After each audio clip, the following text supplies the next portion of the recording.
Bonjour et bienvenue dans cette nouvelle vidéo, dans cette série de vidéos pour répondre aux questions que vous aurez probablement à l'examen d'introduction à l'étude du droit. D'accord?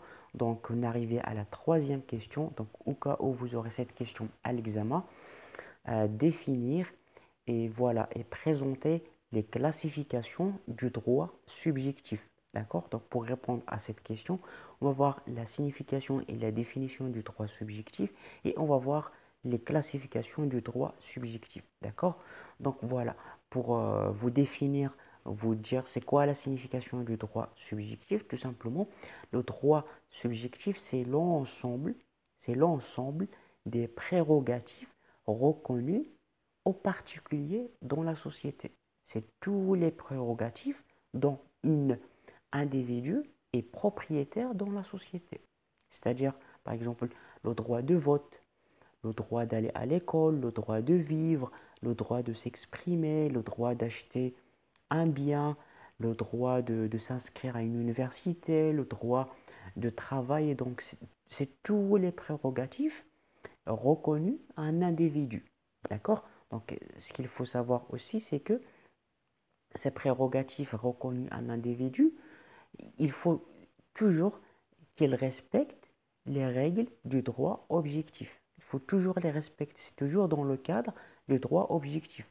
Je vais vous expliquer. Par exemple, moi, j'ai le droit de conduire une voiture. Mais je ne peux pas conduire une voiture juste comme ça. Je dois avoir un permis de conduite.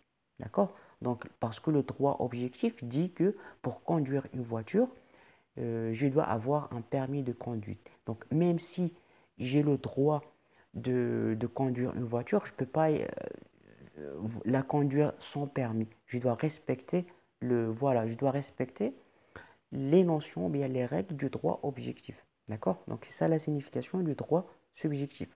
Donc, pour les classifications euh, du droit subjectif, on a deux classifications. On a les droits patrimoniaux et les droits extra-patrimoniaux. Qu'est-ce que ça veut dire les droits patrimoniaux? Les droits patrimoniaux, ils ont une valeur qui est, on peut les mesurer ou bien ils ont une valeur qui est, on peut dire monétaire. On peut les vendre, on peut les transférer à quelqu'un d'autre.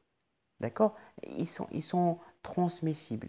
D'accord? On peut les donner à une autre personne. Même si c'est des droits liés à une personne, mais on peut le transférer, on peut les vendre. Je vais vous donner un exemple. L'exemple des droits patrimoniaux, par exemple, le droit de propriété. Par exemple, moi, j'ai le droit d'acheter une maison, le droit d'acheter une voiture.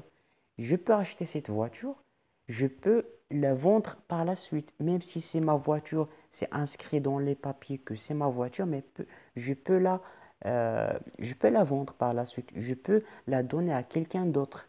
D'accord? Donc je peux la vendre, je peux la transférer. Par exemple, j'ai une créance envers une personne, je peux vendre cette créance à une banque. D'accord? C'est quelque chose qui est propre à moi, mais je peux le transférer ou bien je peux le donner à quelqu'un d'autre. Donc c'est ça la signification du droit patrimonial. Par contre, les droits extra-patrimoniaux, ce sont des droits qui sont personnels et ils ne peuvent pas être vendus, ils ne peuvent pas être transmissibles. Jamais du tout. Je vais vous donner un exemple. Par exemple, le droit de vote. Le droit de vote, on ne peut pas donner notre voix à quelqu'un d'autre. Je ne peux pas donner ma voix de vote, ma vote à quelqu'un d'autre. Ma personnalité, je ne peux pas donner ma personnalité à quelqu'un d'autre. Le nom qui s'affiche sur ma carte nationale, je ne peux pas la donner à quelqu'un d'autre. Donc, c'est des droits qui sont liés à la personne, qu'ils ne peuvent pas être vendus ou bien transmissibles à une autre personne. D'accord? Donc, c'est ça la différence entre droits patrimoniaux et droits extra-patrimoniaux. C'est ça les deux classifications du droit subjectif. J'espère que vous l'avez compris. D'accord? Donc, voilà, on est arrivé à la fin de cette vidéo. Donc, on se retrouve dans les prochains épisodes pour répondre aux autres questions qui restent. Et voilà, je vous dis bon courage et à la prochaine vidéo.